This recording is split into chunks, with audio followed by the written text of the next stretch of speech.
Hello அண்ணா நான் ரேஷ்மா பேசுறேண்ணா. ஏம்மா உனக்கு ஒரு வாட்டி சொன்னால் புரியாதாம்மா?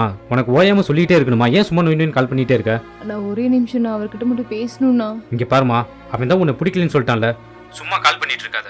இதுக்கப்புறம் கூப்பிட்ட அப்படின்னா மரியாதை கிட்டுரும், பார்த்துக்க. வை. அம்மாவை கேட்டதா சொல்லுங்க. அம்மாவை பார்த்து ரொம்ப நாள் ஆச்சு. ஏங்க ம்? ஒரு நிமிஷம் இருங்க. சரிம்மா.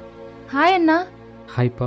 சொல்றேன்னு கோச்சுக்காதீங்கண்ணா. நல்ல வேளை அவனை கல்யாணம் பண்ணலண்ணா. நான் அவனை கல்யாணம் பண்ணாதனாலுமே என்னமோ சூப்பரான லைஃப் கிடைச்சிருக்குண்ணா எனக்கு. நான் சூப்பரா அம்மா. இருக்கேன். ஒரு நிமிஷம், தயவு செஞ்சு அவனை பற்றி ம். தப்பாக பேசாதீங்க.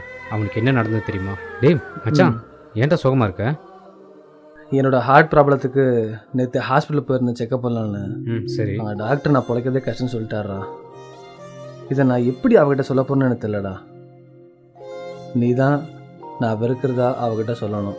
நான் எப்பட்றா? ப்ளீஸ்டா. நீங்கள் இன்னைக்கு இவ்வளோ சந்தோஷமாக இருக்கீங்கன்னா அதுக்கு காரணமே அவன் தான்.